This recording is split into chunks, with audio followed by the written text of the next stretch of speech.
वरिष्ठ पत्रकार बांग्लादेश से मजरूल साहब भी इस वक्त हमारे साथ हैं। और मजरूल साहब, सवाल उसी आधार पर कि कैसे कानूनी आधार के तौर पर यह तक दावा कर दिया गया है कि यह कट्टरपंथी संगठन है।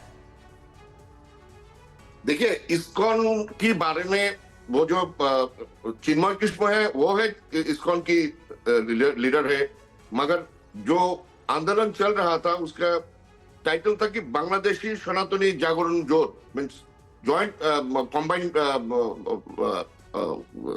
religious organization, not ISKCON. I don't basically understand why ISKCON is getting targeted only because of Chinmay's Krishna is representing it. First question is that because the total issue was on a combined demand force. Okay, now the target is ISKCON is getting the target of the whole system. Why? ये सवाल पहले ये जानना जरूरी है कि ISKCON को क्यों टारगेट किया जा रहा है, और इस पूरे इस्कॉन तो इस आंदोलन पे नहीं इन्वॉल्व था। नहीं, इस्लाम साहब, यही सवाल हमारा आपसे है कि इस्कॉन को बैन करने की तैयारी बांग्लादेश में क्यों हो रही है। चिन्मय प्रभु के खिलाफ जिस तरह के इल्जाम लगे, मैटर कोर्ट में गया, उनको जमानत नहीं मिली, अब तो ये उससे कहीं आगे बढ़ती हुई बात नजर आ रही है। अब तो यह कहा जा रहा है कि पूरे बांग्लादेश में इस्कॉन को आप बैन ही कर दीजिए क्योंकि कट्टरपंथी संगठन हो गया। ऐसा क्या कर दिया इस्कॉन ने जिसकी वजह से उसे कट्टरपंथी घोषित करने पर आमादा है बांग्लादेश? आपको हमने आपके सवाल के जवाब पहले ही में दे दिया कि पूरे इस्कॉन इस आंदोलन पे इन्वॉल्व नहीं थे, ये अलग से एक प्लेटफॉर्म थी। तो इस्कॉन को क्यों टारगेट किया जा रहा है, इसके बारे में सोचना चाहिए, क्योंकि there are many rumours on social media. Social media की इस र्यूमर के वजह से सबके सब लोग भड़के हुए हैं। वो मतलब आप ये कह रहे हैं कि बांग्लादेश में ही एक बड़ा वर्ग ऐसा है जिसको ये खबर चौंकाने वाली लग रही है कि मतलब इस्कॉन को बैन करने की बात क्यों हो रही है बांग्लादेश में, ये कह रहे हैं आप?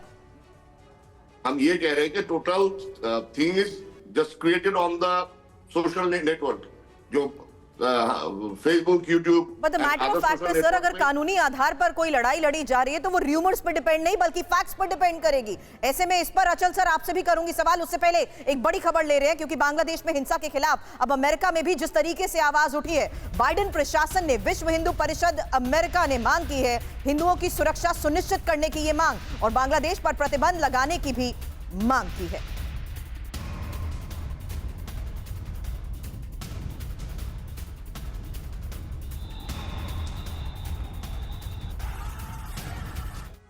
तो देखिए, बांग्लादेश की यूनुस सरकार का आखिर रुख और रवैया क्या है इस्कॉन के प्रति, ये बहुत हद तक साफ पता चल रहा है। यूनुस सरकार पर यही वजह है कि अब अमेरिकी हिंदू संगठन भी भड़का हुआ है। विश्व हिंदू परिषद अमेरिका ने जो बाइडेन की सरकार से मांग की है, अमेरिकी सरकार से बांग्लादेश पर प्रतिबंध लगाने की मांग की गई है।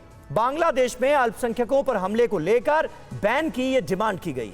अमेरिकी सरकार अल्पसंख्यकों की सुरक्षा सुनिश्चित करे, ये कहा गया है। अमेरिकी मदद देने से पहले हिंदुओं की सुरक्षा तय करे सरकार, यानी अमेरिका जब बांग्लादेश को कोई मदद दे तो उससे पहले यह देख लिया जाए कि वहां पर माइनॉरिटी की हालत क्या है। कई बांग्लादेशी अफसरों के जमात हिफाजत से संपर्क है, यह बताया गया है। अमेरिका के लिए जमात और हिफाजत जैसे संगठन खतरा है। इसी मानवाधिकार विरासत के लिए बाइडेन जाने जाएंगे क्या, यह सवाल भी पूछा गया है। यानी जमात की इन्वॉल्वमेंट जिस तरह से बांग्लादेश के अंदर बढ़ती जा रही है, उसका जिक्र करते हुए फौरन माइनॉरिटीज पर यह अट्रॉसिटीज रुकनी चाहिए, यह डिमांड है। तो बांग्लादेश में हिंदुओं पर अमेरिका तक जिस तरीके से गुस्सा भड़का है, आपको बता दें अमेरिकी सिंगर मैरी मिल्बन ने भी अब इसका विरोध जताया है और चिन्मय दास की गिरफ्तारी का जिस तरीके से विरोध जताया गया है। खबर जानिए, बांग्लादेश में कट्टरपंथियों के हमले रोके जाएं और दुनिया के नेता हमलों के खिलाफ आवाज उठाएं। हमें धार्मिक आजादी को बनाए रखना ही होगा। मिल्बन की तरफ से, जो कि अमेरिकी सिंगर हैं, उनकी तरफ से भी लगातार इसका विरोध जताया जा रहा है। मैरी मिल्बन, जिन्होंने चिन्मय दास की गिरफ्तारी का विरोध किया है। और वहीं विश्व हिंदू परिषद के कार्यकारी अध्यक्ष आलोक कुमार और हिंदू धर्मगुरु कथावाचक देवकीनंदन ठाकुर ने बांग्लादेश के हालात पर कड़ा विरोध जताया।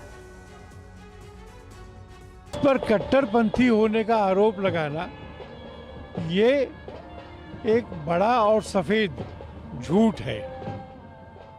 बांग्लादेश का निर्माण 1971 की क्रांति के बाद धर्मनिरपेक्षता और धर्म स्वातंत्र्य के सिद्धांतों पर हुआ था, पर वो वहाँ से खिसक करके अब किस तरह के गर्त में गिरा है, ये एक चिंता की बात है।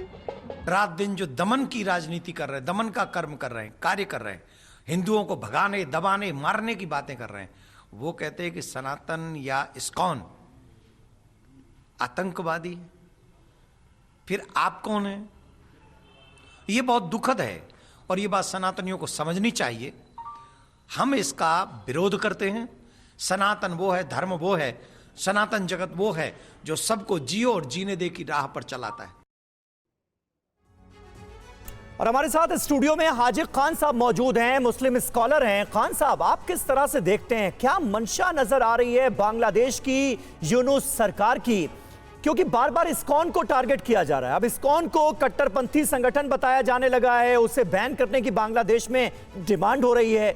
ऐसे आरोप जो इस्कॉन पर इससे पहले कभी नहीं लगे, वो बांग्लादेश में लग रहे हैं। मंशा क्या है? समीर जी, सबसे पहले ये देखना होगा हमें, आपको और दुनिया के लोगों को, कि जब से बांग्लादेश बना है इस्कॉन वहाँ मौजूद है।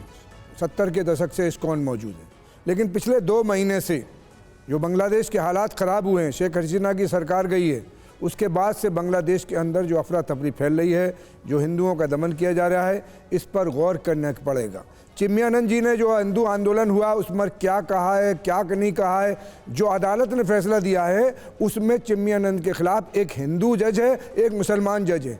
किसी हिंदू मुसलमान को नहीं बांटना चाहिए। ये यूनिस सरकार की जिम्मेदारी है कि वहाँ अपनी माइनॉरिटीज़ के बारे में उनकी सुरक्षा करें, उनकी जान माल इज़्ज़त, मंदिर मसाजिद और उनके माल की हिफाजत करें। ये जिम्मेदारी हर सरकार की बनती है, चाहे वो हिंदुस्तान की हो, पाकिस्तान की हो, बांग्लादेश की हो, नेपाल की हो, कि अपने नागरिकों के लिए बांग्लादेश ने जो GDP 10.5 तक पहुँची थी, उसमें वहाँ के हिंदुओं की भी योगदान था, वहाँ मुसलमानों का भी योगदान था। इसलिए इसको हिंदू मुसलमान नहीं करना चाहिए। हम ये कहते हैं कि हमारी सरकार, हिंदुस्तान की सरकार की जिम्मेदारी बनती है, हमने उसको आज़ाद कराया था, उसकी आज़ादी में हमारी हिस्सेदारी है, तो हमारी सरकार की बड़ी जिम्मेदारी बनती है कि उन पर दबाव बनाए और वहाँ के माहौल को सही करने के लिए यूनिस साहब से करें। हम इस्कॉन के लोगों से कहेंगे कि अगर एक डेलीगेशन, हिंदुस्तान का डेलीगेशन हमारे देश के प्रधानमंत्री के पास जाए शांति के लिए और यूनिस साहब के पास जाए, तो हम उसके लिए तैयार हैं कि किसी भी मानवता का कत्ल करने वाला, हिंदू हो या मुसलमान हो, सिख हो या ईसाई हो, किसी भी इंसान का कत्ल करने वाला अच्छा आदमी नहीं हो सकता, मानवता के खिलाफ काम करने वाला होता है। हम ये कहते हैं कि खून किसी का भी बहा, चाहे वो हिंदू का और कोई मुसलमान खुश होता है, वो दरिंदे हैं, वो इंसान नहीं, मानवता के खिलाफ लोग हैं। हम सबको, आपको, सबको, हिंदुस्तान के लोगों को वहाँ शांति बनाने के लिए काम करना चाहिए। और UNO को भी इसमें जिम्मेदारी है, अमेरिका की भी, UNO की भी, कि दुनिया में उन्होंने जो यूनियन बनाई है उसमें UNO में यह तय हुआ है कि दुनिया में कहीं भी जुल्म किया जाएगा तो उसके खिलाफ UNO को कार्रवाई करनी होगी। तो बांग्लादेश के मामले में UNO को दखल लेना करना चाहिए और वहाँ पर शांति बनाने की काम करना चाहिए।